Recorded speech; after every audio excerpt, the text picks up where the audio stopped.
Welcome back, everybody, to Pull Hook Golf, the podcast. I'm your host, Matt Cook. Tonight, we've got co-host Buttsy with us. We're over in Scotland. If you're watching on the video portion, kinda, not really, maybe. We got dropped off here by some random taxi cab guy, but we've got a complete show for you tonight. I am pumped about this. Absolutely pumped about this episode, because on tonight's episode, we've got the John Deere Classic recap, which actually turned out to be a pretty gosh darn good golf tournament. It did. Then we've got the Genesis Scottish Open preview. This has become one of my new favorite golf tournaments over the past couple of years, to where it is a joint effort with the PGA Tour and DP World Tour. They're over in Scotland before the Open Championship. Absolutely love it. We'll talk about that. Yep. We've got the Swannies style segment, which I crafted up a couple good questions around this one that is very Scottish related. This is cool. Yeah. And then we've got the U.S. Ryder Cup captaincy that we have to talk about. It's taking over social media.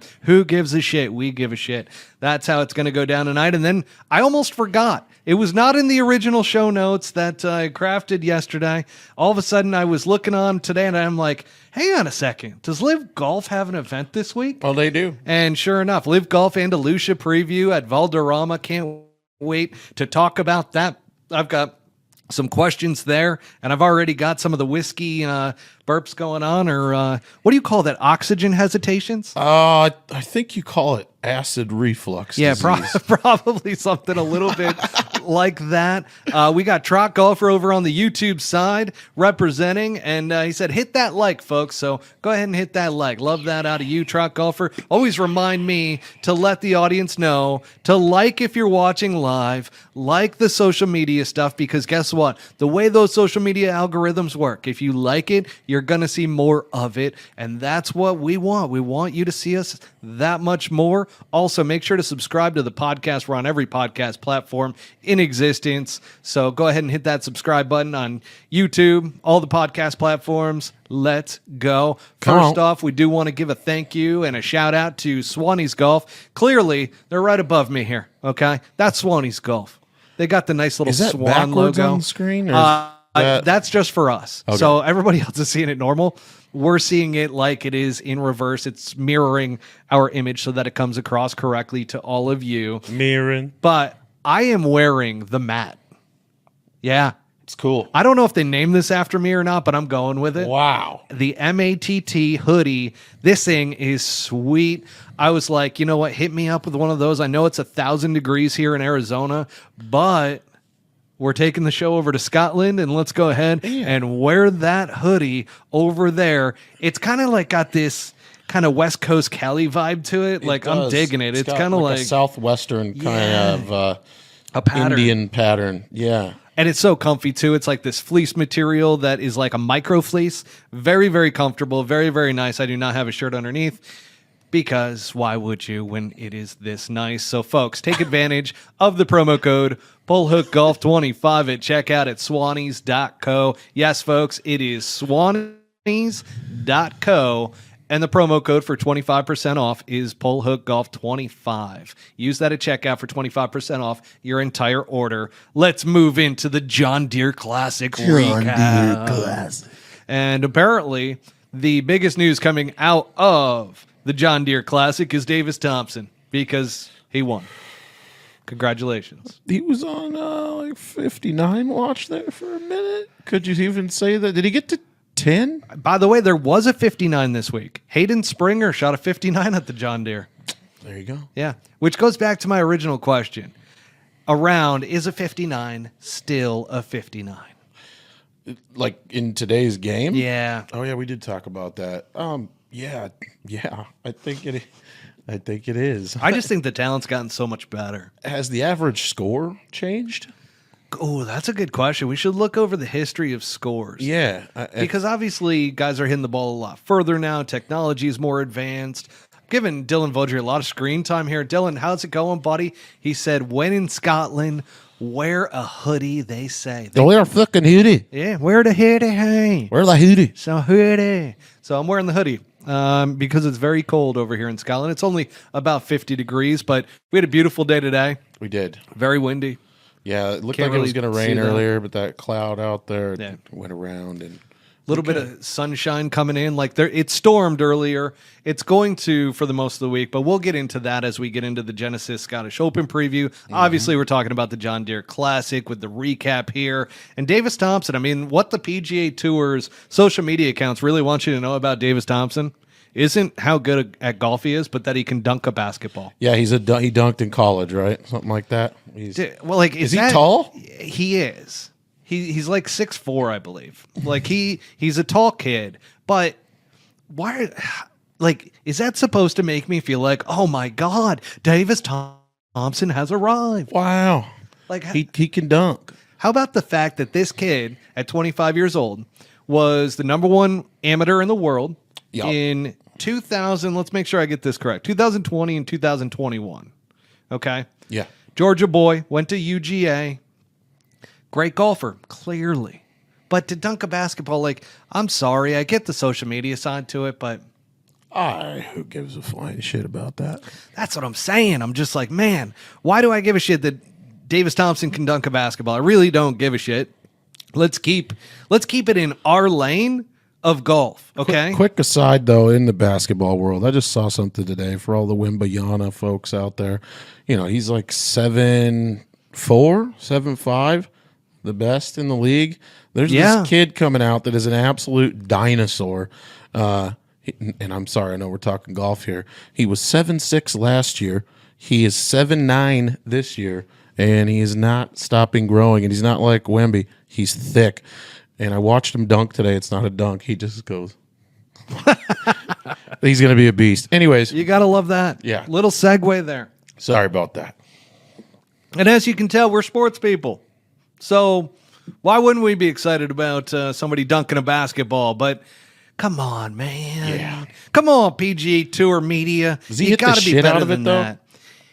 He like given the prowess as an athlete, he hits it a normal distance. I feel like for the young guys, all in that 320 range, right? Yeah, maybe getting it out there from time to time a little bit further, but that's just like normal right now for these young guys coming onto the tour. But he wins by 4 shots, and if you haven't been paying attention, he's got 2 second place finishes this year. Yeah, okay, 1 last year. And in addition to that, hang on a second, he's got 6 top 10s and 4 top 5 finishes on the PGA Tour. Now, he had a win in 2022 on the Corn Ferry Tour. So this kid knows how to win. He's been knocking on the door. The winner's door. The proverbial door. The big door. Okay? You knew he was going to end up winning at some point. Yeah, I mean... Based on those facts, absolutely. I know, right? So I did just see a little bit around. It scared. It took me off of the game here. Like, what was all that? The balloons there? Were there balloons? Yeah. I can show them if you ask again from your iPhone. Oh, Siri's letting us know. Yeah, keep it down over there. Yeah, keep it down over there. Siri. Unbelievable, Siri. Just interrupting us in the middle of a podcast episode. I'm trying to look for the settings tab on here, and I can't find it because apparently our volume is a little bit on the lower side. Oh, is it now? Oh, I guess it is. So, Cart Barn guys, let us know that. Good old Kyle. Kyle, how you doing, buddy?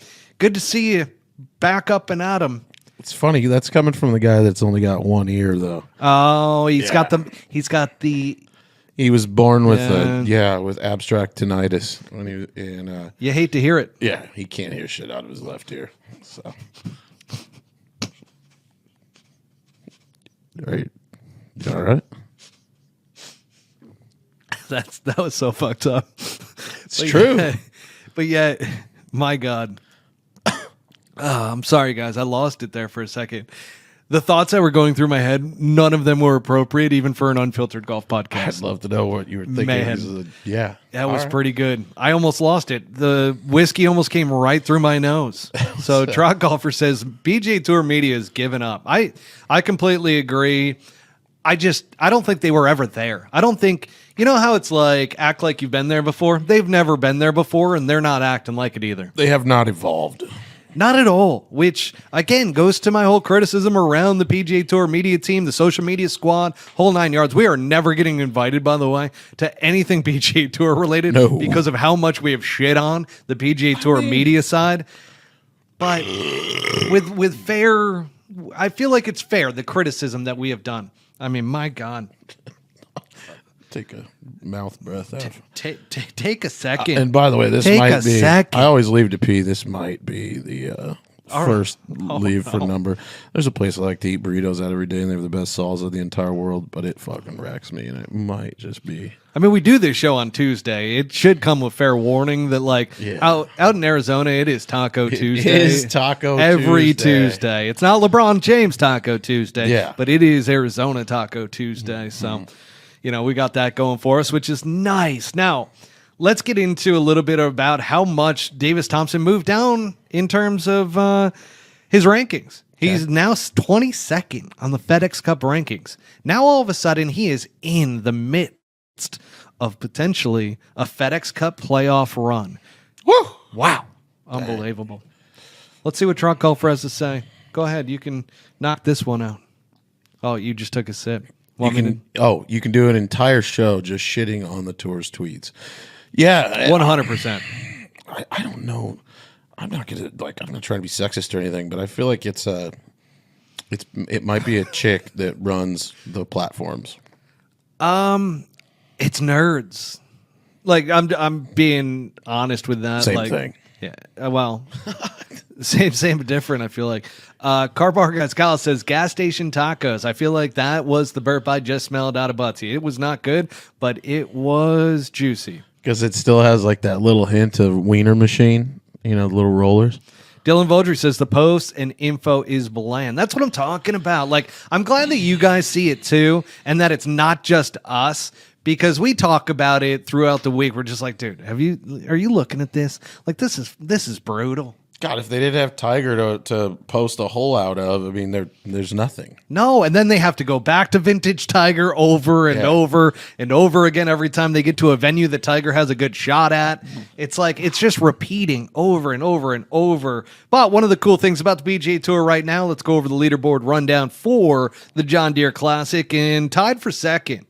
Okay, we got a couple guys here that are part of the transition. Okay, PGA Tour right now, and it's good that the LIV guys went off and they're doing their thing because now it opens up the door for guys like Michael Thorborns.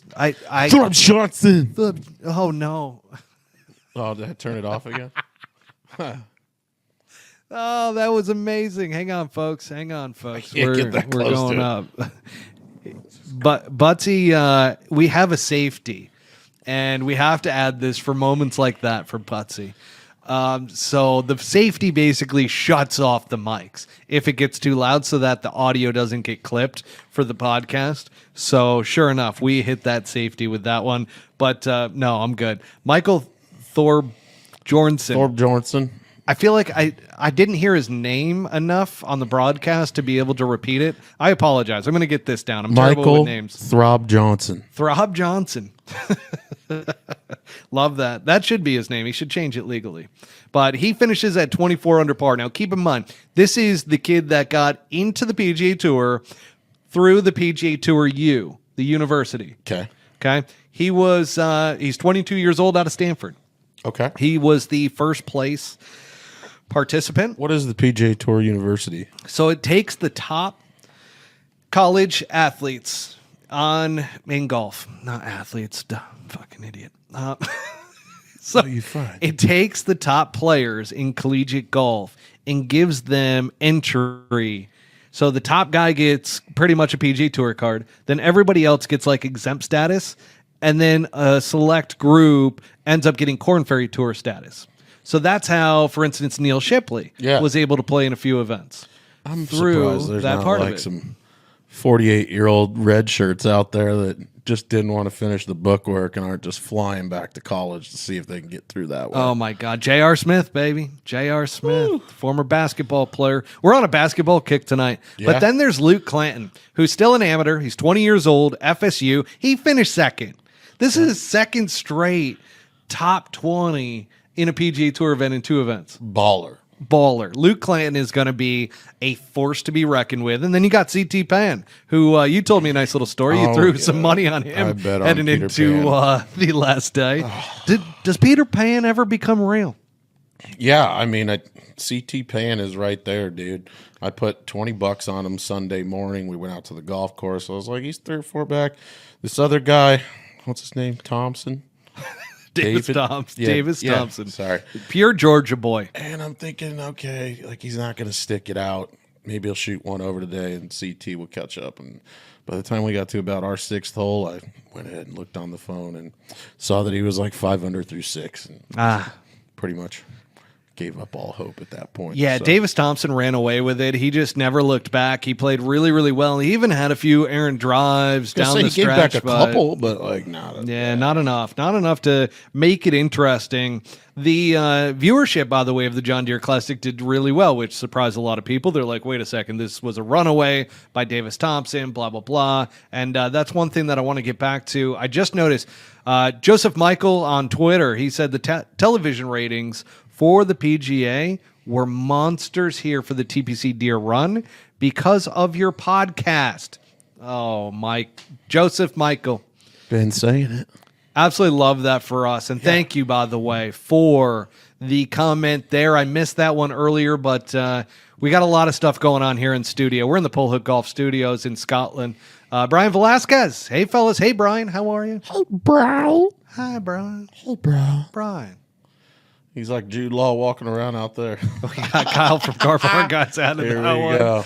And sure enough, so we got that going for us, which is nice for the second place T2s. And then T5s, we got Ben Griffin. You know, Ben Griffin couldn't see, and yet he was still playing pretty good golf.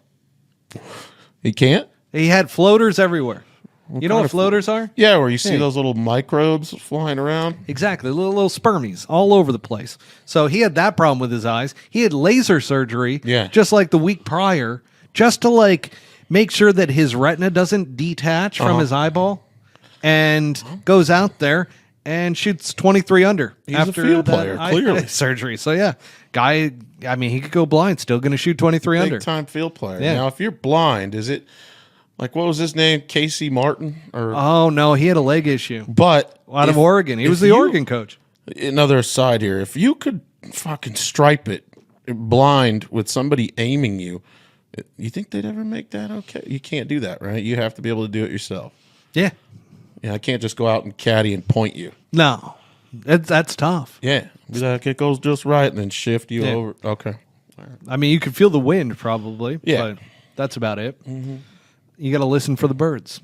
Which way are the birds going? He has a cutout in his golf shoes where just his pinky toe sticks out, and that's how he gets the vibe. I feel like we're getting back to a ROM conversation. No, that pinky toe is not sticking out. That pinky toe is sticking fucked. in.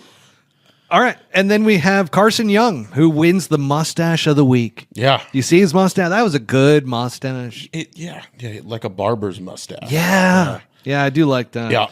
Good mustache. T7, we got Denny McCarthy, greatest putter outside of Cam Smith. We got Andrew Novak, Hayden Springer, who shot the 59 on Thursday.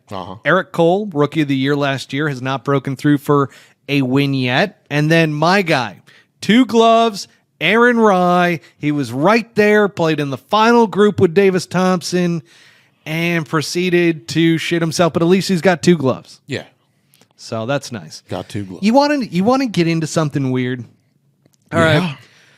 I obviously picked him last week on the podcast to win. You did. Okay? So all of a sudden he is, I want to say a couple shots back. I forget when I posted this on Twitter, but I posted just his PGA Tour photo, okay, from the app. Okay? Got a cheesy smile going on, the whole 9 yards, right? I go, just like millions of accounts do with pictures that look a little weird. It's like, okay, tell me what this guy does for a living. Oh, boy.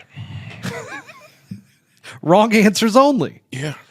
I got called out by a woke gentleman who's like, I don't know if you meant to do this, but because of the color of his skin, I feel like you're being racist. I'm like, oh, really? I was like, dude, first of all, I picked him to win. Second of all, I tell people I don't see color in skin. People are people. They're human beings. Everybody's a human being. Like, don't get me wrong. You're colorblind. Yeah, I'm fucking colorblind. So I was just like, dude, I'm sorry that you like think that way. Where does that even come from? I mean, you got to be programmed apparently to have that thought process when you see that post, which granted, did I think that somebody was going to come out and be like, that dude works at 7-Eleven? No. But now after that comment, Yeah. I fully expected somebody to say, everybody stayed away from the post thereafter. You should just post again and just put up like a cat and then tag that guy. Now, a quick word from our sponsor. Swannies is here with a fresh take. Performance-based materials are a given these days. But if you're looking for the stretchiest and most lightweight pieces that deliver a look that says, I'm here for a good time, take a walk on the Swannies side. With fabric sourced from recycled plastics and designs sourced from our very own weekend warriors, Swannies is looking out for both our planet and those that need a little style to boost their drive another 15 yards. Premium looks from top to bottom at swannies.co. Yeah, I'm racist. What color cat? Yeah, I'm racist towards cats. Yeah, hate cats. What a moron. You ever seen that documentary on Netflix about the cats? What was that called? There was a serial killer that killed cats. Oh, yeah, the kid. Yeah. Yeah. He was like a model, male model. Just like Vish. That's where it And starts. then, and they then say. would like torture these little kittens. I forget what it was like. Don't fuck with cats, I think it was on Netflix. Great documentary. Very twisted, very sick, disgusting, but great documentary. Even guys that go out of their way, like if you play with somebody and you're on the golf course and they run over because they see something like an ant or something, it's not bothering them. They run over to smash it. It's a dead giveaway. There's something else going on with that guy. Might be a slight psychopath. Might be a serial killer. You don't know. You got to watch out, folks. It's dangerous nowadays. Starts with bugs. A lot of weird people out there. And here's the next question that I have for you based off of that. Are we seeing a new youth movement in golf? Oh, man. That's a tough one. I was thinking about that earlier today. I think you're seeing like the all-stars of the Corn Ferry. Like you're seeing a new Corn Ferry tour.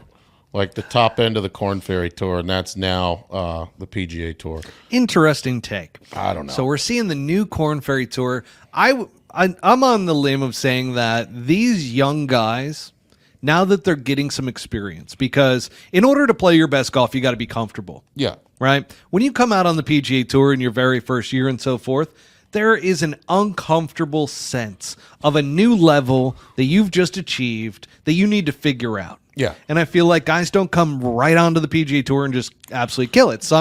Every once in a while, there is the exception to the rule. But I think we are seeing the changing of the guard. Yeah. I feel like we're seeing this youth movement that is going to take over. And these are the guys that you're going to be like, oh, that's the JT. Oh, that's the Jordan Spieth. Oh, like those guys are getting older. The Ricky Fowler. Like we're going to start to see these younger guys in their early 20s start to move in. I just still go back to the fact that you lost right in the middle of a heyday where those guys weren't that old still, and 20% of the best ones in the world moved over to another tour, and now you still are in that time period where you created AAA baseball. I think like you can't call a guy the future JT quite yet because the pool has to exist a little bit longer. I don't even know which one would be, but I don't know. Like I don't know if we're quite on that caliber. If we're seeing that caliber at play yet. Maybe. Davis Thompson does have the resume, though, Yeah. that he could be that guy that I talked about last week. I wanted to see somebody win for the first time.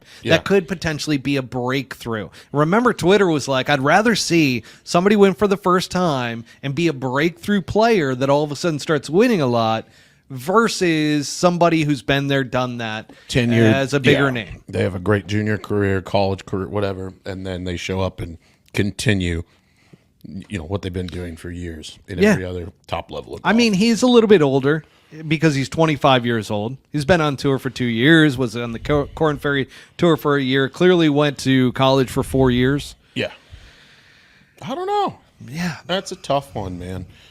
Yeah. Time will tell. Only time will tell. Time will tell. And you know what's going to be great about this week is the Genesis Scottish Open. Let's head right into that preview because this is a golf tournament that has really started to win me over in a lot of ways. I love that it's right before the Open Championship, and you get a feel for that type of golf so that it's not just 1 week of Open Championship golf. You kind of get a little bit of two. Yeah. And what I love about the Genesis Open is not just the fact that 2 years ago, Xander Schauffele won, then last year, Rory McIlroy won. Remember all those shots that he was hitting, those cool shots that were just like low bullets?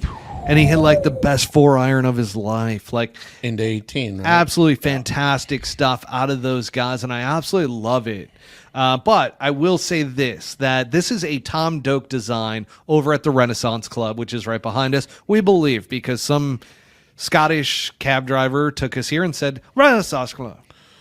We'll say maybe scrape the hill for the pierce and immediately it sucks in the bunker. Huh? Yeah, I don't know. But if Rory has a putt to win, let's call it like a 5.5 footer come Sunday on 18 at the Open. Is everybody thinking that might not go in the hole? Ooh, good question. like- Rory McIlroy. Is he? How long does he stay scarred in everybody's head? Little I know bit the news easier cycle's greens. quick, but Little bit easier greens over there in Scotland. Not quite as moving and as breaking. A little bit thicker of grass to where a little bit slower than what you would expect at a Pinehurst number 2. But that's a great question. Is he going to panic and all of a sudden, yeah? well, then the grass starts tickling. You get a bunker boner. Oh, there you go. New term for everybody. Now, one thing that I will say about Rory McIlroy is, Buttsy, do you think that he has overcome his issues from the U.S. Open? No. I think that's something that that's what I'm saying. I think that's going to stick with him for a long time. Do you know a lot about Tom Doak at all as a course designer? It's okay if you don't. No. I don't feel like a lot of people do. Even though he's one of the more popular course designers that's out there. First time that I ran into Tom Doak was I was playing with his like number 1 engineer at his course design firm out just across the river in New York City at a place called Skywalk. Okay. A little 9-hole course. I believe that's what it's called. I'm losing my mind lately. But it's this awesome little 9-hole golf course over in Jersey City. And I used to play out there quite a bit. And sure enough, I ended up playing with this guy. Yeah. And he's got like one of those old school bags. And he was carrying his golf bag, which a lot of people do carry their golf bags out there. And I asked him, I was like, what the hell do you do? Because his golf set was so eclectic and cool. Like he had the ferrules on every club that were like custom. He had like those old school head covers and leather bag. Yes. It was like a brown leather putter cover, had a blade putter, like the whole 9 yards. And I go, what do you do, man? And he's like, I work for Tom Doak. And Tom Doak Course Designs, he's like, I'm his number 1 guy. And so that was the first time. And he's like, you ever played a Tom Doak golf course before? I'm like, I probably have, but I probably have no idea that it was Tom Doak. Tom Doak is known for making golf courses that can be played by the novice and still be a challenge to the top pros. Okay. So that is the entire philosophy behind Tom Doak golf courses. And it was a Mackenzie bag. So you got to be a classic golf guy to really look be at on this. the Trot team. Golfer, $14,000 Sunday bag. So Yeah. that was this guy out at Skyway. It was Skyway Golf Club out in Jersey City. By the way, if you get a Nice. chance ever, that is one of the hidden gems right next to New York City that you can get out and play. I used to play it all the time because it's literally a ferry ride or a subway ride over there. And go play. Not that expensive. And Fun? it's a great golf course. Yeah. Great golf course. So anyways, that's me getting off about Tom Doak. But that's why this has become a favorite for all the guys to go prepare the week before the Open Championship because it's not a super demanding golf course. Okay. it's more of a modern link style, and the greens aren't super tough. It's a great golf course design. So this week, again, become a huge fan of that. Let me catch up on some of the comments here. We got some rolling there. Huh? Run PMC just throws up the nice little golf course for us. Love that out of you, Run PMC, longtime listener. Give you a little shout out. Trot golfer Matt Buttsy. Either of you play in Scotland? So my best friend and former business partner in New York City actually is from the birthplace of golf in St. Andrews, Scotland. So I have not to answer that question. It is on the list. It is, and he bugs me all the time. I did a trip not that long ago. Well, it's long ago now, to where I was on it was like one of those all-inclusive golf deals, which a buddy of mine, he runs these, which, by the way, actually leads me to a question. Audience, if you have any interest, and I shared this with you, if you have any interest in a pull hook golf trip over to Europe and playing the top golf courses in the UK, I mean, we're talking about, I'm trying to think of some of the golf. Was Turnberry on there? It was like Turnberry. There were a bunch of golf courses, like super high end. If you guys would ever be interested in doing a pull hook golf trip, he hit me up not that long ago, but I did an Ireland trip. And it was unbelievable. We did Doonbeg for 2 rounds, went down. We did, what's the one with Arnold Palmer? It is, I'll think of it. But then we went down to Old Head. Ooh. And Old Head on Ireland on the coast is unbelievable.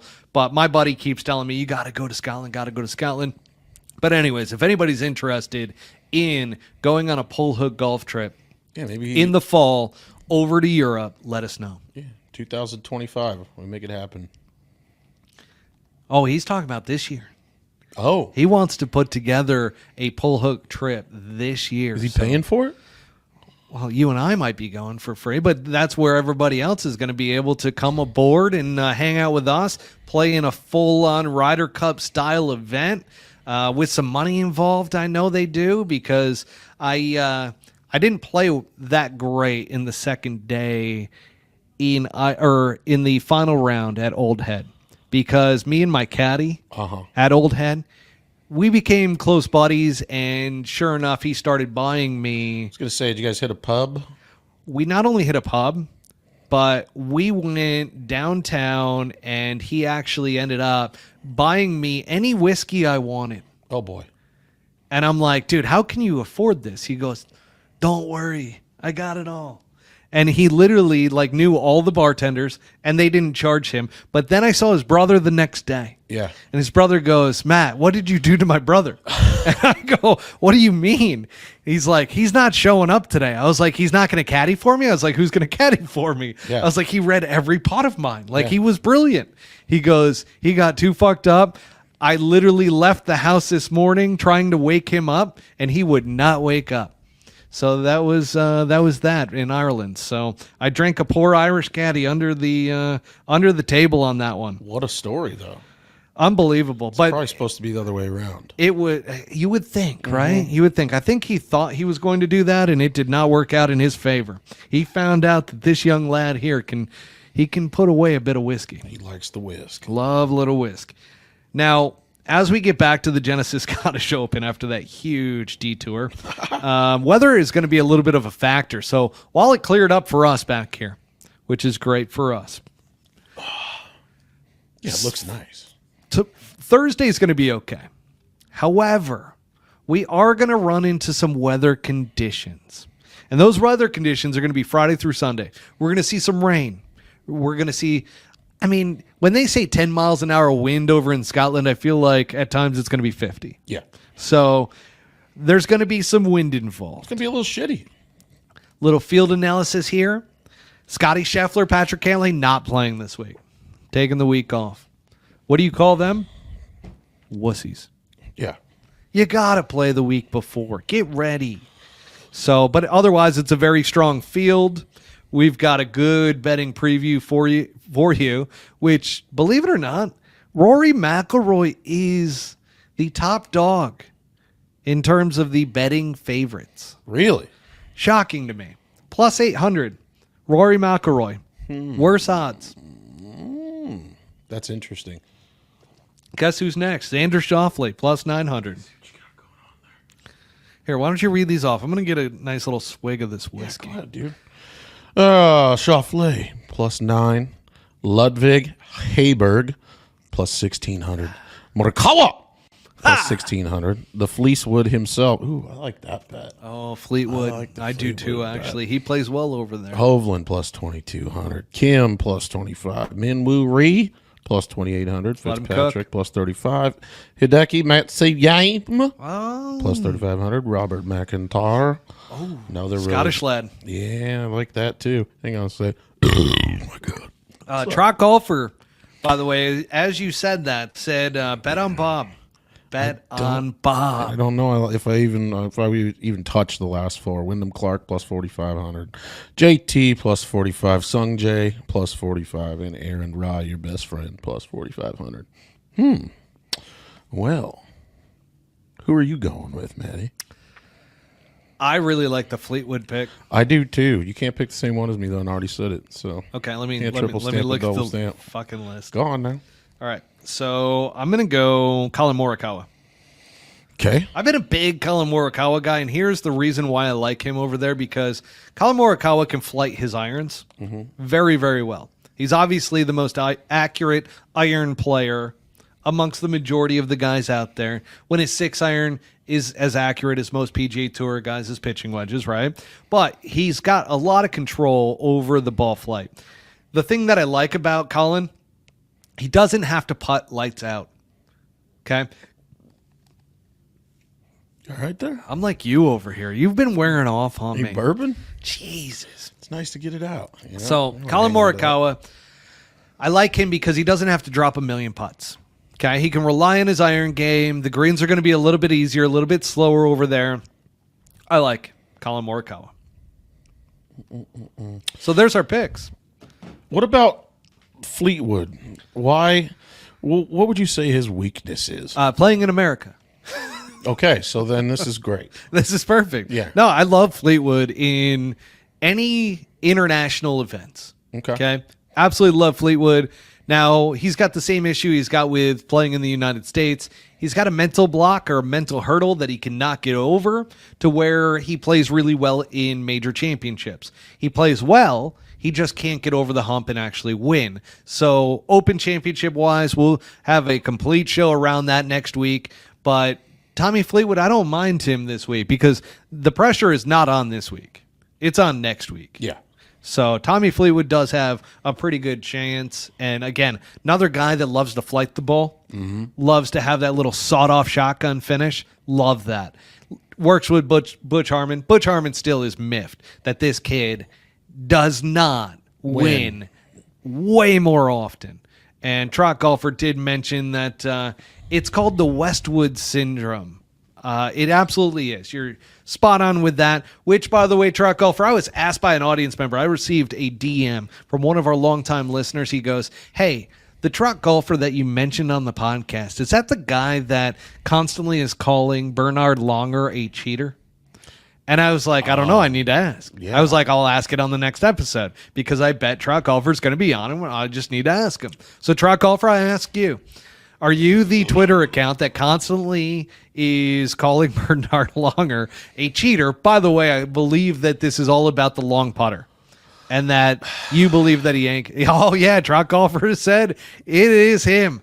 So that's so funny because the audience listener was just like, this dude cracks me up on Twitter. I absolutely love this guy. And if that's the guy, he's like, I'm going to be dead. So longtime listener and Trot Golfer, love when audience members come Made together. an impact on him. Really Wow. made an impact. All right. To where when he heard your name, and he's a podcast listener, so he listens to the podcast version. So he's not seeing the name come up and everything on the live version or on the YouTube. Podcast listener catches up. He's like, I was just catching up on episodes. I absolutely love that. He hits me up all the time. So shout out to you guys and love that for the audience members. Let's get into the Swannies style segment. Again, I'm rocking the mat tonight. I love that I'm able to say I'm rocking the mat God, please, Swannies. your name? Swannies, never tell me that there's a mat that because they name the designs after either influencers Okay. or Like employees. which I'm not an influencer, so I have a feeling it's not named after me, or employees. So, and that's the design that they come up with. I saw the mat, they pointed it out to me. I decided, send it out. Let me get this set up. Yeah. And I'm like, and by the way, it is my favorite piece of clothing from Swanee so far. Wow. Yeah. Okay. So there it is. Kyle, Cart Barn Guys says, I think this is for you. You can go ahead and read this because I do not look like a bodybuilder. Yeah, no, I don't know what he's saying there or what he's talking about. I think Kyle just gets a little crazy at night and just starts winging stuff. I'm not real sure what any of that means right there. So Not going to read it. no, No? I'm not real sure. It doesn't make sense. Okay, it's Yeah. gone. Yeah. Yeah. So Trot Golfer said USGA dropping the rule that he believes Bernard Longer is a cheater of. So I'm going to give a second for everybody to look at that while we get Anchor point. into the Swanee style segment. And since I'm rocking my hoodie, that is the matte design from Swannies. And again, please don't tell me if it is not made after me, but in my opinion, it's made after me. It's yours. It's mine. Yeah. In the rain, Buttsy, do you wear rain gloves? No. I don't wear anything in the rain. What's your process look like to stay dry in wet conditions? I'm pretty old fashioned, dude. I just a towel. Wow, just Yeah, a towel. I just try to keep Wow. a dry towel in the cart somewhere. At least one, probably go through 3 or 4 of them, but that's it. Beyond that, I don't really have a process for playing in the rain. I hate wearing jackets. I hate rain gloves. And any type of clothing that's going to be more than a thin little polo, I'm just not wearing it. I would say, if anything, if it's colder, if it's rainy, that's going to be a day you'll see me fire up 20 beers out there. Wow. Yeah. Remember, folks, we already talked about the 23 you and me or whatever the fuck that is. Yeah. And he's got Nordic in him. So that should not come as a huge surprise after you heard that Buttsy is part Nordic, because the guy's just insulated. It's fucking insulated. Yeah. Okay? Drink that internal jacket. Now, I will say for me, I am a bitch when it comes to rainy conditions. Smaller hands. Don't tell my wife.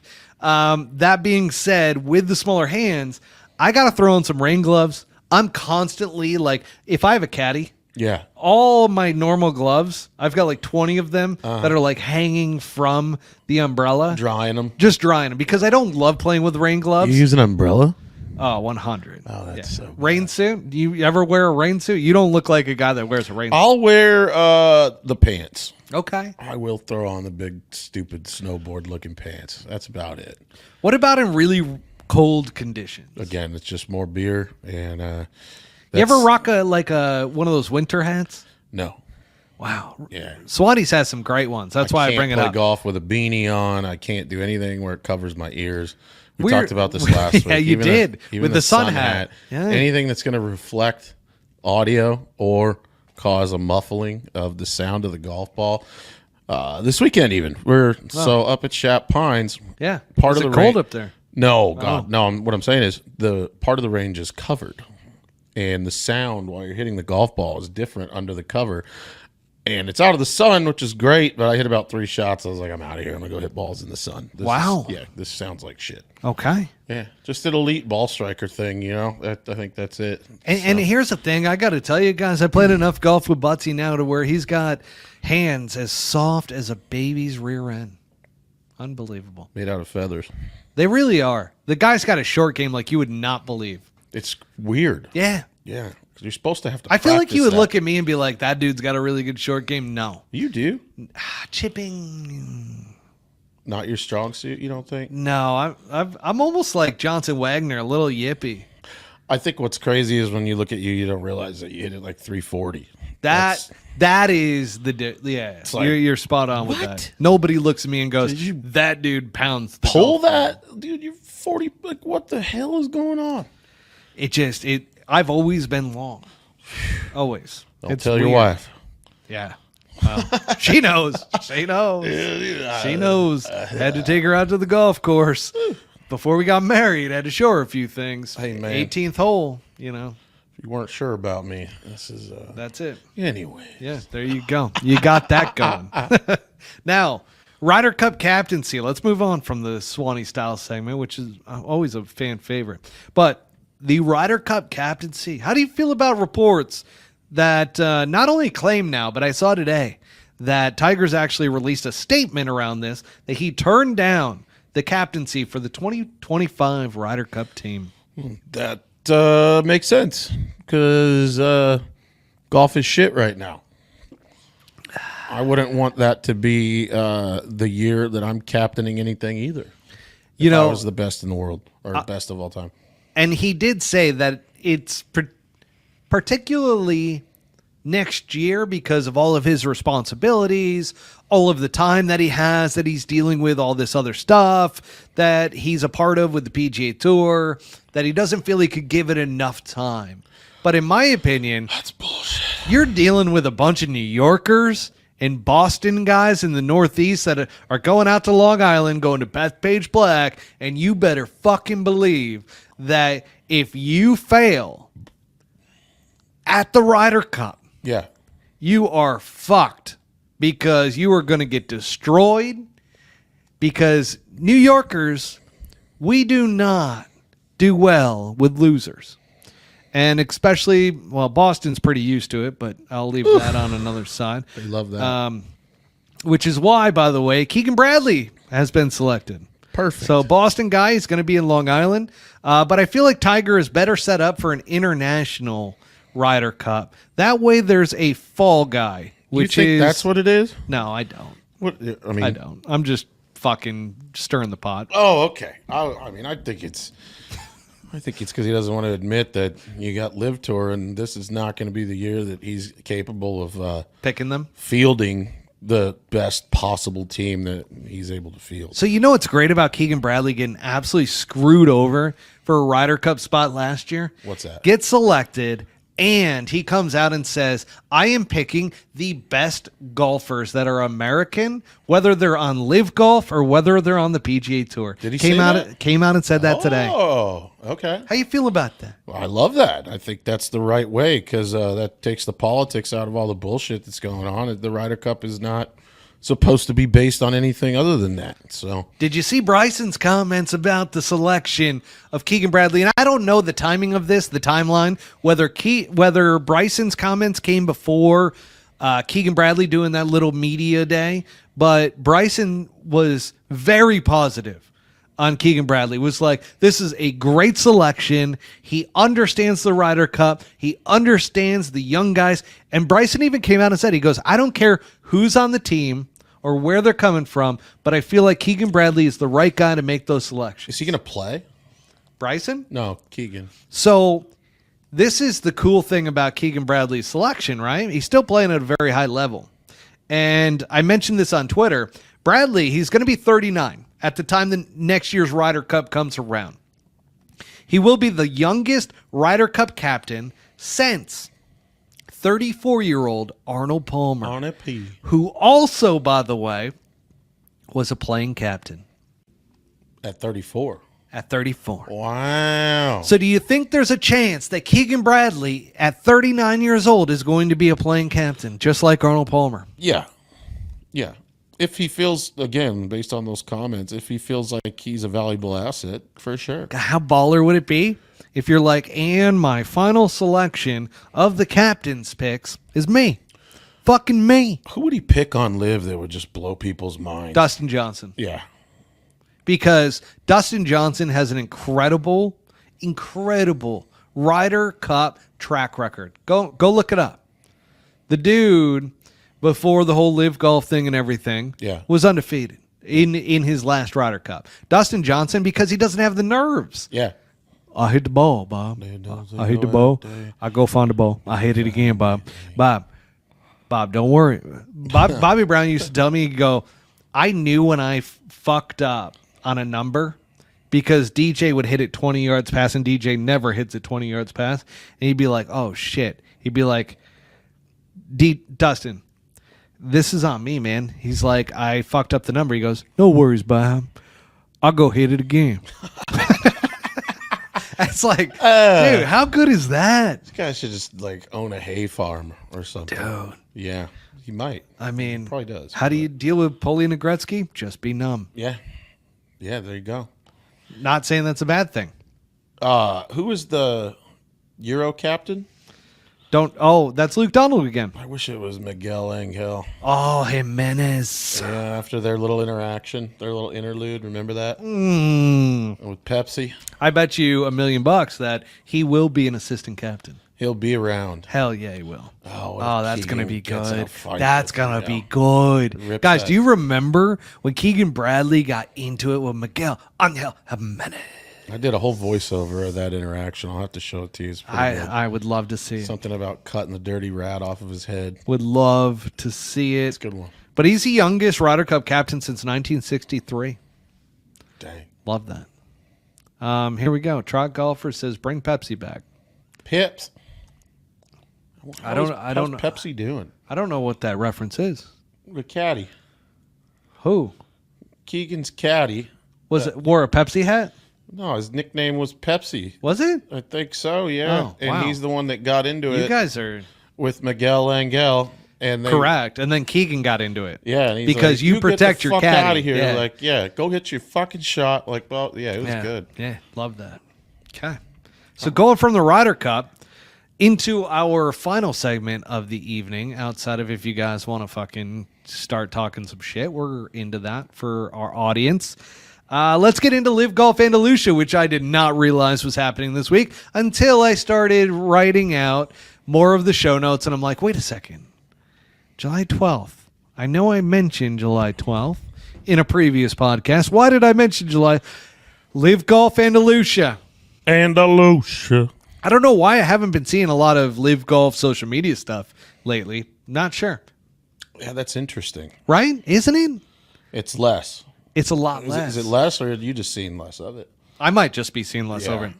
Then again, I'd have to say the same. I see a lot of PGA Tour stuff, and I used to see a shitload of LIV stuff that popped across the I feel feed. like we're not seeing the same amount of LIV social media stuff around Andalucia and Valderrama, which there should be even more because this is a great event for them. There's less AK cameo posts. There's less like good shots from the. I don't know. They've changed gears a little bit. That's actually interesting. It is, right? I'm going to have to look it up after this episode and bring it to you guys next week when we recap Andalucia. But Valderrama is just a phenomenal golf club. This is a golf club that has had the Ryder Cup in 97. Hang on, is that right? 97? Hang on. I've got this written somewhere. 97. It's got the Volvo Masters and the Andalucia Valderrama Masters. So it is a prestigious golf club, right? Valderrama in 97 was unbelievable. And Seve was out there, the whole 9 yards. Like, great tradition there. But my question to you is, will the Spaniard actually bring it home this week? Who's the Spaniard? Rom. Oh.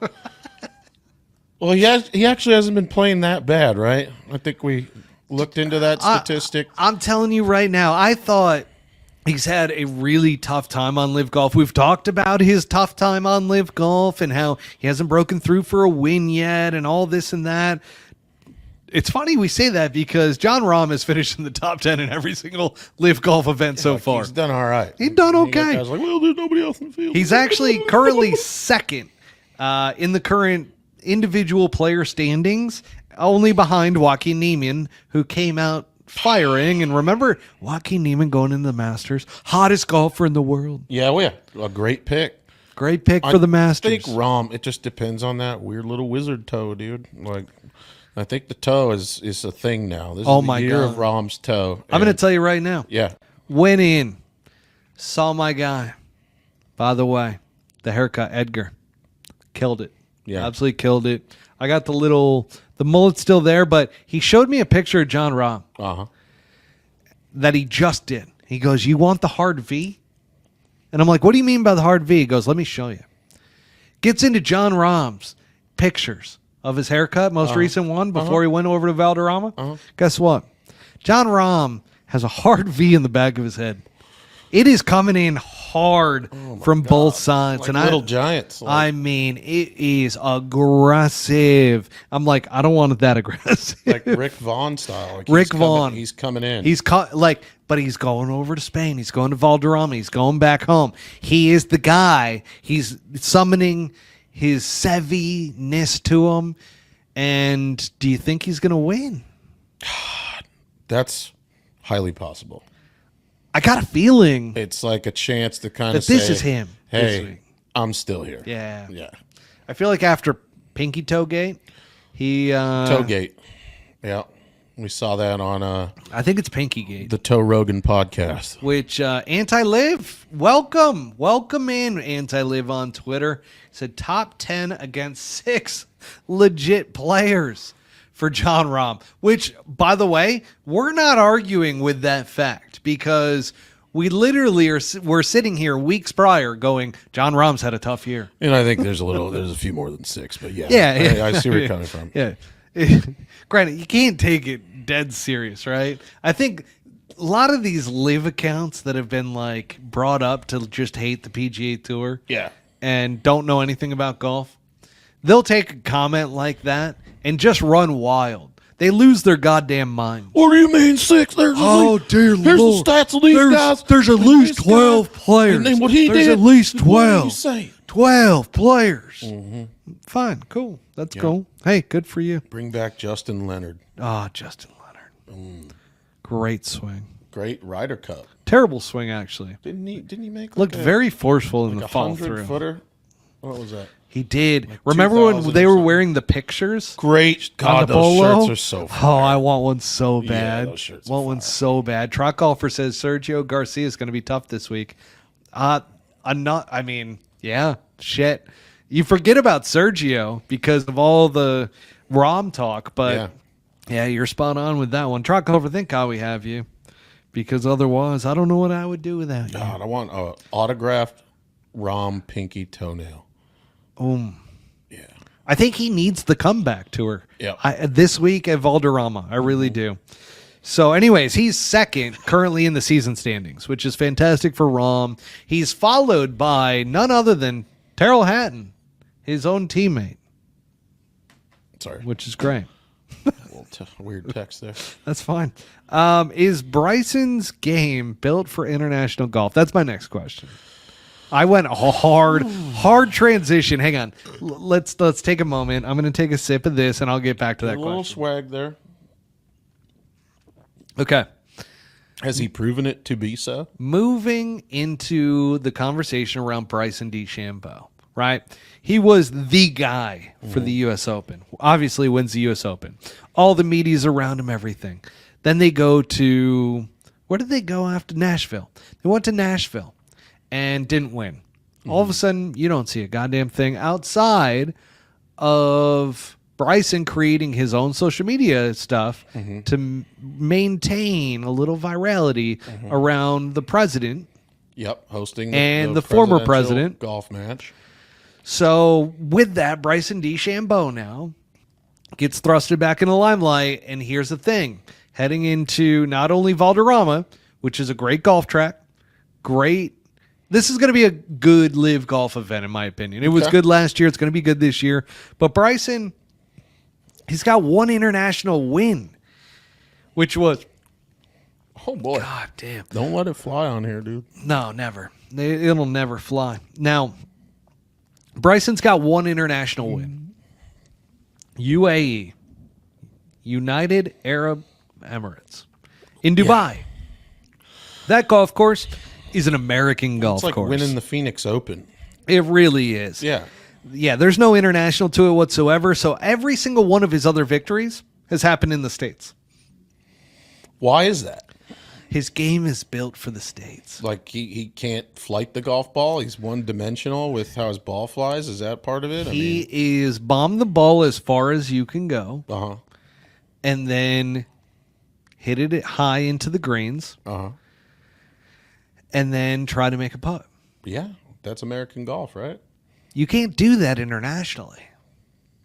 There's more creativity. Still some flavor There's on more it. touch.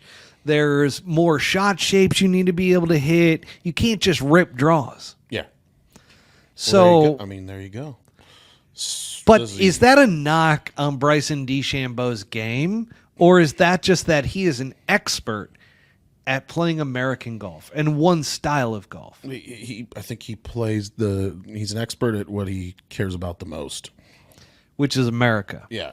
Which is why I think he does well when the Ryder Cup comes to America. Yeah. He's going to do really well at Bethpage. Does he finish in the top 20? This week? Yeah. You know what's weird is that I did not expect, when I looked at the individual standings, to see he's currently in 12th. 12th over the entire season. Now, he's won twice on LIV. Yeah. But both in the States. Okay. So, yeah, I don't think that this is his week. What are his odds? Do we know? I don't have odds for LIV. Dude, we've talked about this with a few people on here. I think Trot Golfer, you were telling me that there's one app that you can get. I use it. Yeah, it's Is it BetMGM? No, it's like Fanatics or something. Let me find it here. Yeah, Fanatics Sportsbook. What is Bryson's odds? Could you look that up real quick? Let me see. While you're going with that. This is not, by the way, I'm a big Bryson fan since he's turned the corner with his media and everything that he's doing, and obviously he's playing well, so winning always conquers all. And I've become a Bryson fan. I like Bryson. He is the number one favorite. See, and that at plus 650. Wow. Right in front of Rahm, plus 710, and Joaquin at plus 1,000. So, I think Garcia might be a good pick. I think Trot Golfer might be onto something here. Mm-hmm. He might be the value pick that we're looking for. Mm-hmm. So anyways, Bryson, I found that to be very surprising with him currently in 12th amongst everybody else. Like I don't feel like he's the 12th best player on LIV. I feel like he's top 5. Yeah. Well, he's rated as such this week, so yeah, who knows? We'll see. We shall see. Now the team standings. This is where it gets interesting and where Bryson kind of has stated around, I really believe in the team aspect and everything. His Crushers are number 1 in the team standings. They've got 137.5 points. Legion 13, which is John Rahm's team, 128, which makes sense because John Rahm is second, Terrell Hatton's third in the individual standings. Yeah. Torquay GC is 107, which that is Joaquin Niemann's team. So all of that makes sense, right? And how do the team points work? For all of you that have no idea how this works with the point system, so every event, first place team gets 32 points. Second place team gets 24 points. Third place team gets 16. Fourth gets 12. Fifth gets 8. Sixth gets 4. 7 gets 2. 8 gets 1.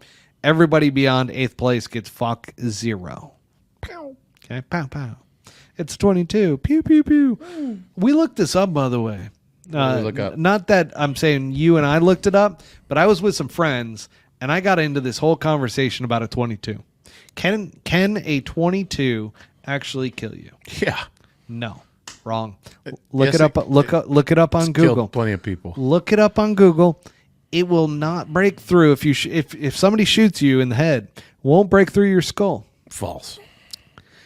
It's not strong enough. And it also depends on the ammunition that you're using. No, 22s. No, I know, but there's a bunch of different types of. You got hollow points. You got green tip 22s. See, this is why you can't trust Google, folks. No, can't trust it's it. gonna go. There's plenty of people who got shot in the head with a 22. I was very around much so on the side of no, you'll die. Yeah. And we got into this we tried to do it with a Waymo, which if you don't know what a Waymo is yet, then you don't know that there's no actual driver. It's just one of those AI drivers, which, by the way, very safe. I've never been in a safer ride than a Waymo. Maybe we should get them as a sponsor, but they are here in the area of Scotland. We should have done that when we got into town. But that being said, I asked Waymo just straight up, and they didn't respond. Okay. But then we took a lift on the way home. Guy responded, and he goes, for sure you could die. And he was shocked by Google saying that you couldn't. Yeah. So Dylan Vaudry says that it's most definite. You will die. Yeah. So, and then also mention that I can't read that. Go ahead. Why don't you? Everyone on an old crime show is using a 22. I mean, look, is there a much lesser chance of dying? Yeah, but It's all about penetration. if it gets in there, it's just going to bounce around like a BB. Yeah, it's all about penetration, which truck golfers, going back to his Bernard Longer argument, anchoring is not a crime. It's just against the rules. Ew. I'm with you, man. Sorry we got off track there with the truck golfer's comment, but I had to go back to it. I just think it looks so dumb. You can't, guys. I mean, I get it.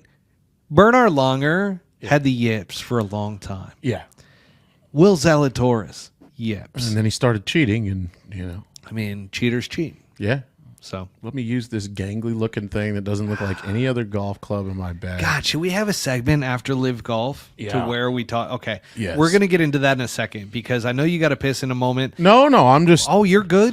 No, Oh it's my I got God. some You did- serious gas. I'm more worried about like shit in my pants. Okay, That's kind of what I'm at right now. That's fair. Yeah, if you're wondering why I look poised, it's not from pee. So Valderrama, where they're playing the Live Golf Andalucia event that I did not know was going on until I looked it up today, is designed by none other than Robert Trent Jones Sr. So it's an RTJ senior golf course, which again, 97 Ryder Cup, Volvo Masters, Andalucia, Valderrama Masters, fantastic golf club. I am pumped for this, but it does lead me to ask, okay, because Valderrama is tree lined. Valderrama is a little tighter, not as long. Doesn't get the kind of wind that you get over at an Open Championship. Doesn't get the kind of weather you get in an Open Championship. So I ask you, which tournament do you feel prepares players better for next week at Royal Troon? Genesis, Scottish Open, or the Live Golf Andalucia? The Genesis. Yeah. Yeah. But here's the thing for you Live fans out there that are going to be like, fuck you guys fucking hate Live Golf. Fuck. I don't think that comparison's going to drive people up the wall. No, the Live Golf guys just absolutely flip out over anything. I'm telling you right now, I've been a big proponent of Live Golf, and they just absolutely like, they panic anytime, and I think they're programmed to do that. Just automatically. They just absolutely shit themselves. No. So when I said this about the U.S. Open, Yeah. with the Memorial being a great venue that is going to be very similar to U.S. Open conditions, Okay. Houston, where Live Golf was, very easy golf track. Yeah. They set it up very easy. Bryson wins, right? So who's right, who's wrong? Don't know. We're going to find out for this one, but I have a feeling the Genesis Scottish Open wasn't set up as difficult as the Memorial. So I got a feeling that it's going to be somebody from the Genesis Scottish Open that wins the Open Championship. Sorry, Live Golf guys. I apologize, but I don't think it's going to be a Live Golf guy. Trot Golfer says, I could give you a breakdown on why Longer is cheating and why Scott Glover and others are not. Well, we're going to get into it here in a second. So be patient. We will get into this conversation in just a moment. But I do want to say Genesis Scottish Open, that is the better practice golf course for the Open Championship than Live Golf Andalucia. But once again, we shall see. Mm-hmm. All right, let's get into this conversation about anchoring and the long putters. I just feel like long putters at the highest level should be banned. I don't know how you feel. I think it should mirror something that you make a swing with, and when you get up here and you start using it like a pendulum or anchoring your It's arm longer than into a your driver. side, it's just dumb. I don't know. It's just...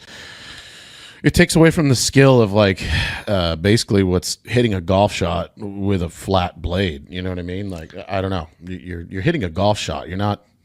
It's weird. I don't know how to say that. But So you know what it is for me? I feel like it has become a crutch for guys that struggle under pressure to make putts. Yeah. Because I will tell you right now, Adam Scott can make, if you are in a practice round with Adam Scott or on a practice green with Adam Scott, with a Scotty Cameron, Newport 2, blade putter, normal length, he will drop everything.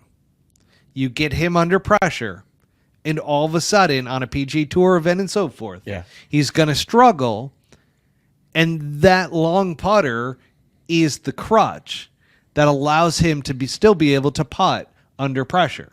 Which, when there's that big of a variation between the two, don't you call that like cheating? Yeah, because you're deleting the opportunity to yip it. Like if you get really good with it and your touch is good, you're basically deleting the yip, and the yip is part of managing yourself psychologically to play the game.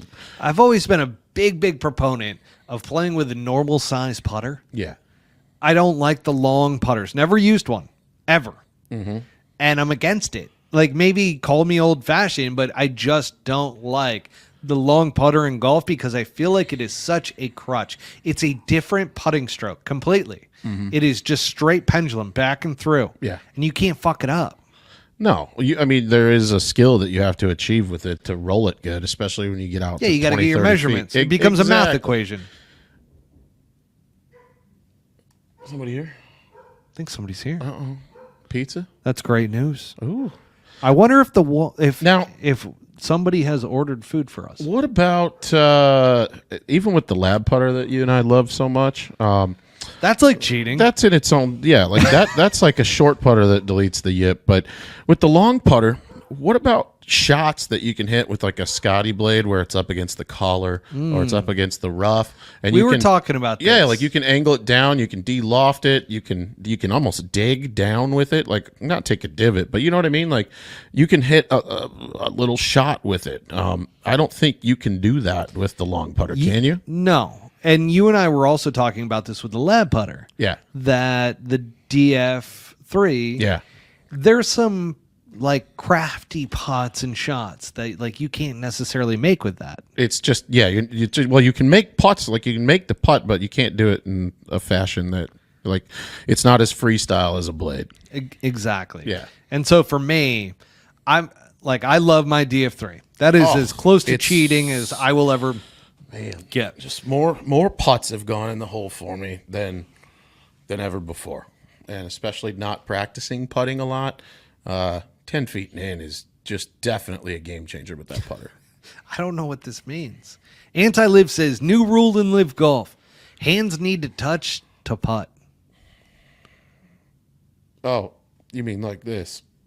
Like Is that yeah, accurate? because he's saying you shouldn't be able to, Okay, I'm okay with that. maybe that's what you mean. I think I'm okay with I that. think that's what you mean. You should have that's the other thing. There's these weird fucking golf grips. I mean, you could do the same with a blade putter though too. If you really wanted to, you could Happy Gilmore that if you got really good at it, right? I will say this though: the Lab Golf DF3 Yeah. is the closest thing to cheating in putting that I have ever actually accepted. I would absolutely agree with that. By the way, folks, if you think that this guy, I hate to even say this, What's that? this guy, when he gets into his flow state, Oh yeah. which by the way was another conversation that I had with one of our audience members. What's that? He's like asking me after last week's episode, not only about Trot Golfer, but also about how golfers getting into the flow state. Yeah. And if I knew different ways that golfers were doing that, and I go, well, number one, I just played golf with Buttsy, and he does that through alcohol and hitting his little vape pen. Yeah. And he got into a float state, and he dropped 4 birdies on the back 9. Yeah. Okay. I also threw that up to our Instagram crew, and I got buzzsaw on back 9 was the best response. I'm like, yeah, that was a fucking buzzsaw. So anyways, we were tied with these other two guys, which both great golfers. Give them a shout out. But we turned it on the back 9, or should I say you turned it on the back 9. Well, we both did. You birdied what? I birdied 2. You Yeah. birdied 4. Yeah. Yeah, and the ball just started kind of that's what happens for me personally. It gets to a point where the brain turns off. And you just started to stroke. Just start kind of saying, hey, I need to hit it right there, and I'm not really thinking about how that's going to happen. No. It starts to turn into a pretty big slinger, but it goes there. And with putting too, I mean, there's no really even looking at the line. You just kind of react to it. Look at walk up there, kind of does this, hit it. It's not like this is a 10-footer for birdie. It's like, this is just a 10-footer, I have to putt. I'm like, oh, no. So it's funny because it brought up a really good point around how, what are pros using on the PGA Tour? And I told him, I go, listen, right now the PGA Tour is not drug testing. I mean, So that was something that they were heavy on up until LIV came into the picture. Now they're terrified to drug test. There is not a player that I have heard from any of the caddies and so forth that has been drug tested over the past couple of years. because they don't want to lose them. They do not want to lose them. I think psilocybin is massive out there right now. So that was one of the questions. Do you know anybody who is microdosing with psilocybin? And I go, DJ Trahan came out and talked about his experience with psilocybin, which makes me feel like he didn't explicitly say I'm using that during golf events, but he's using that during golf events. I know at least 10 names that I won't share because I'm sure they wouldn't appreciate that, but where that's in play. It's definitely in play. The other one, and I mentioned to him, which Chad Gamblin here has just chimed in on YouTube.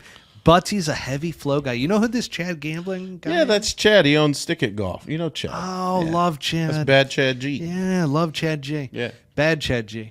Bad. Yeah.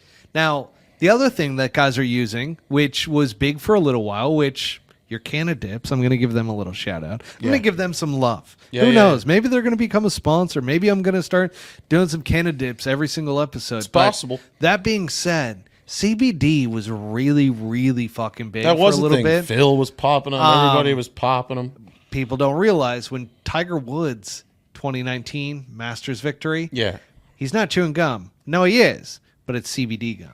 Well, and there are products out there, Canada-Dip's not being one of them, but there are products where they still contain some THC. Yeah. Because it's by weight. So, yeah, you throw 9 chews in, you're probably going to get a little bit in there. You're going to get a little buzz. And I know a lot of guys that play golf on weed. I just can't. I don't get it. That was the other thing. Yeah. I mentioned to him a buddy of mine who played on the Corn Ferry Tour. Yeah. And I told him, I was like, dude, this guy couldn't break fucking 76 if he wasn't smoking weed. Wasn't stoned, yeah. He was always stoned whenever he played on the Corn Ferry Tour. And that is another thing. And by the way, they have decriminalized on the PGA Tour weed or really? cannabis. I didn't know that. Yeah. So remember when, what's his face? Oh, God. I'm so pissed off right now that I can't remember his name. I can literally see his face right now. Little grungy, fatter dude. Got suspended by the PGA Tour for doing cannabis. Mm-hmm. I cannot think of his frickin' name. But anyways, he would be totally fine right now because PGA Tour has completely decriminalized cannabis on the PGA Tour. Not a performance-enhancing drug. Garrigus. Thank you. Chad Gamblin coming in strong. Well, he's at the end of this episode. Love that. Thanks, Chad. And our whole group of friends, they actually they spend some time with old Robert quite often. Fish with him, all kinds of shit. Garrigus, phenomenal golfer on cannabis. Yeah. Not a good golfer without cannabis. Interesting. Yeah. He's one of those guys. But there's several guys that are like that because we got into the conversation around flow state. Yeah. How do you get into flow state? There's a lot of different ways, a lot of different methods. There are books from people in sports psychology that literally will ask you to think of a number. Yeah.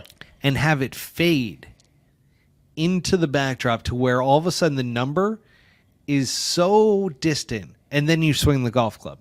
Like you get your brain in you're getting your place, brain into a flow state to where your subconscious is the best method. And this goes back to last week when we talked about Tiger Woods and his dad. Yeah. And how mentally, Tiger might not even have realized from his mom's meditation to his dad messing with him mentally that he could get into that flow state naturally. But as you go on, it's like it's tough to get into that flow state without some type of substance, because substances can help you get there. They can. They change the brain chemistry, right? I mean, like when I used to play, this is something I noticed about myself way back in the day, junior golf, like when I was playing competitive golf. Excuse me. One thing that would happen is if I had full meltdowns out there, let's say like you start out with a par and then second hole, the worst thing in the world happens. It hits a tree. Now it's buried. Like you make a triple, then a quad, and then you finally just, at some point, just fucking give up mentally. Like the try is gone. I don't give a shit anymore. Yeah. And you might shoot 5 under on the back. Like, what?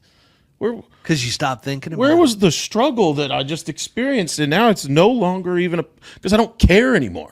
Like, but I can't. Look at Joel Damon on Yeah. Netflix, right? Yeah. When all of a sudden he chugged 2 White Claws, then went out and played the other 18-hole qualifier for the U.S. Open and got in. I mean, Kisner says it all the time, right? If they let him drink beer and wear shorts like he does at his local country club, he probably would have won fucking 30 events. Kisner, I hate to tell you, buddy, but nobody else is being drug tested. Go drink a bunch before Have you a go. few brewskis, John dude. Daly proved that this is a method that can work. He won the British Open and doesn't remember it. Like, It's fucked. It is crazy. fucked. Now, there are people that can't do that, right? It's just like, you know, like I No. can't do the weed, but some people can't fathom. I tried the weed for a little bit playing Yeah. golf, and I realized, that's not for me. It's not you. It's not me. Yeah. And You can have a couple sodas out there, though, and do just fine. I'm going to tell you right now, I can do sodas, no problem. I can even do weed and do all right. It is funny, though, because I went out a couple months ago, Yeah. and I played the par 3 course that you know very well, Oh, yeah. and the craftiest golfer alive. Oh, yeah. We were out there, and we were having a day. Oh, I remember this. So we ended up playing 72 holes of golf in one day. Mountain Okay? Shadows. Is what Mountain we're talking Shadows. about. We played 72 holes of golf. And in the final round, I go, you know what? We need to up the ante. I go, and he's a prolific smoker of the herb. Yeah. The herb. He likes the Okay? bush. Loves the herb. And I go, you know what? Let's up the ante.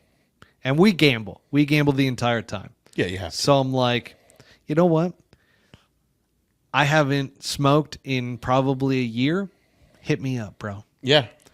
And I just wanted to up the ante. What ends up happening? Oh, boy.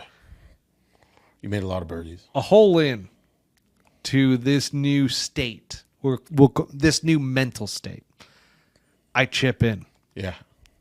And he's like, it was like watching a fucking video game. He's like, you just fucking chipped in like you're on Tiger Woods. Yeah. One hop.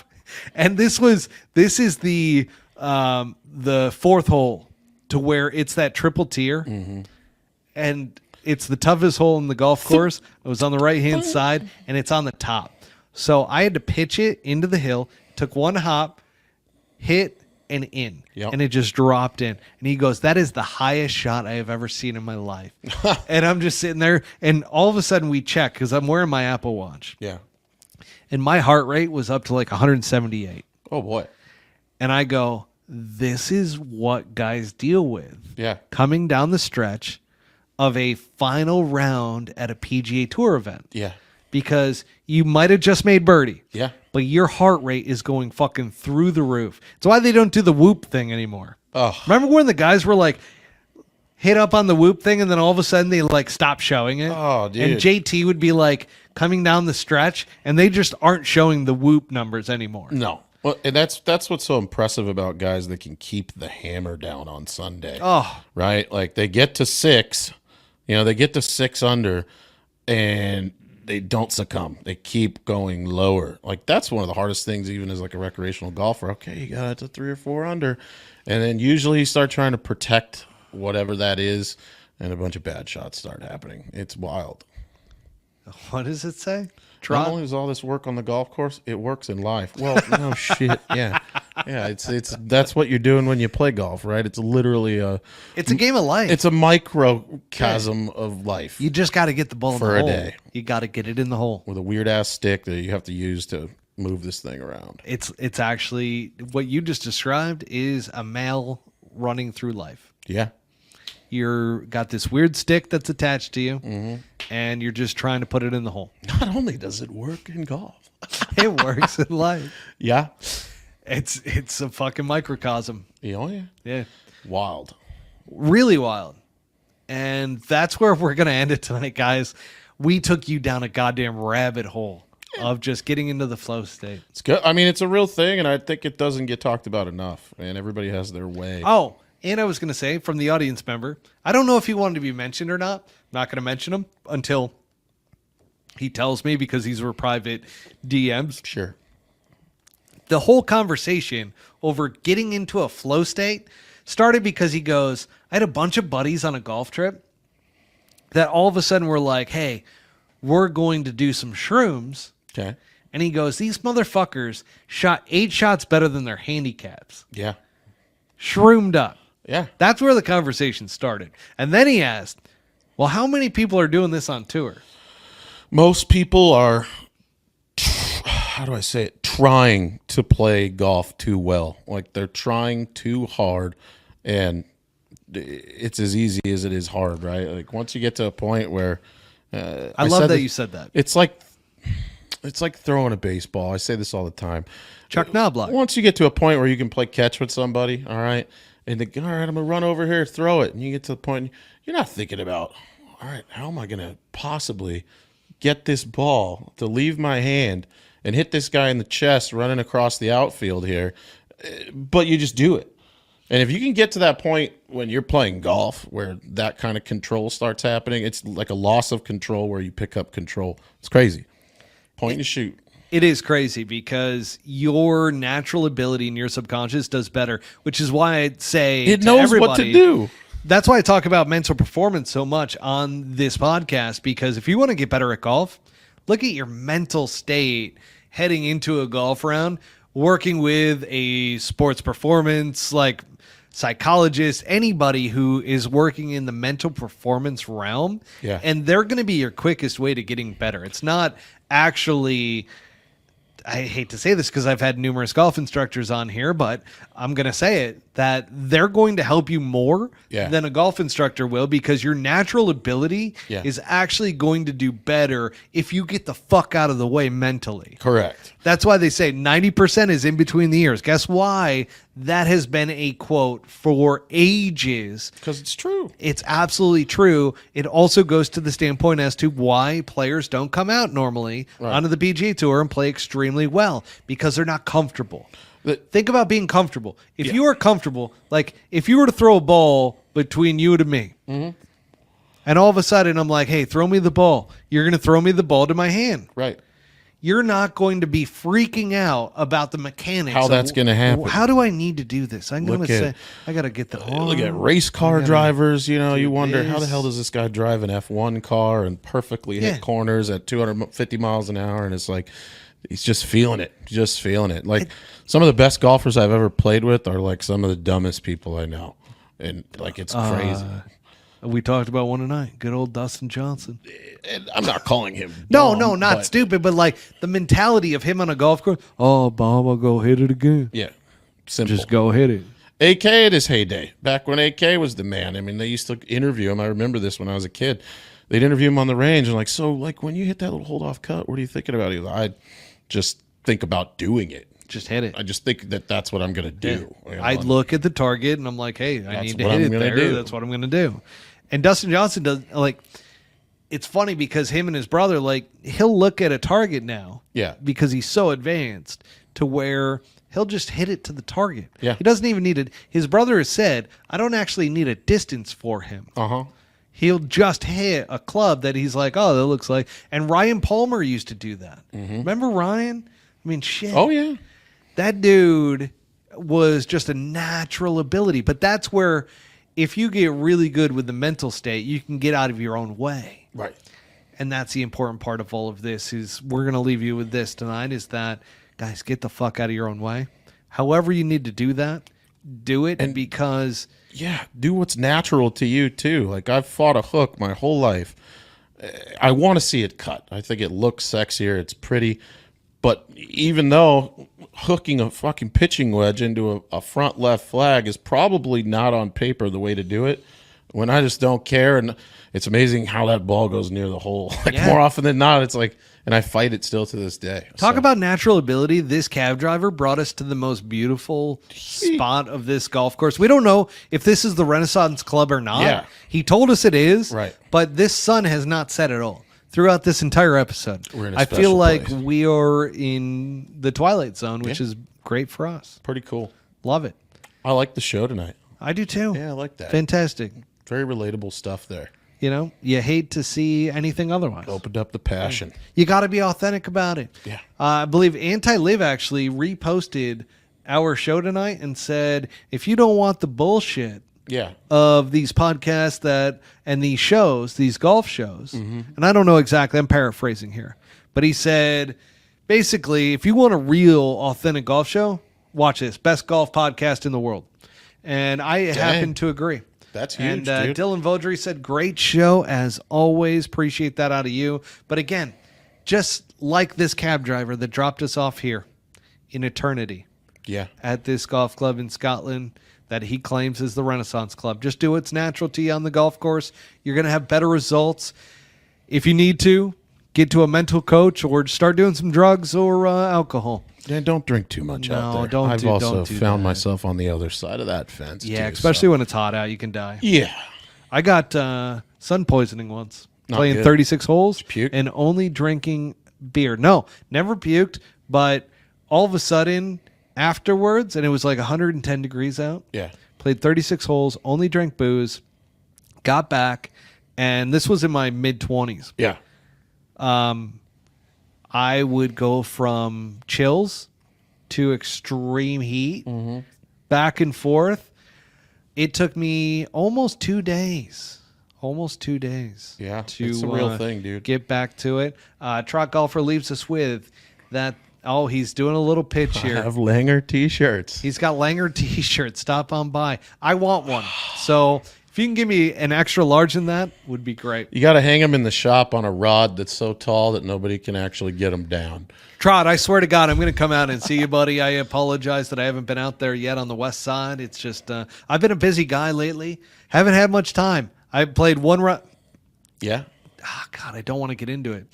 But I played one round of golf recently, and it was with Buttsy. Buttsy was shocked that the last time I played with him was the last time I played with Oh, him. well, he hit it so well. You know, that goes into he didn't have anything to think about. Exactly. I was just in the flow state, folks. Knows how to do it. Absolutely in the flow state. Track Golfer says that they're already hanging in the shop. No, I mean like make it look like they're hanging from a long putter that you hate so much. Yeah, like way up in the air. Way Yeah. better. Oh, you like Langer? Try to Oh, get that here you down, go. Stupid putter. Don't be a douchebag. Okay, so that being said, we're going to end this episode. But remember, folks, next week we have the Open Championship episode of all Open Championship episodes. It's going to be at Royal Troon. I don't know if we're going to have Royal Troon behind us, but we're going to be on a road trip.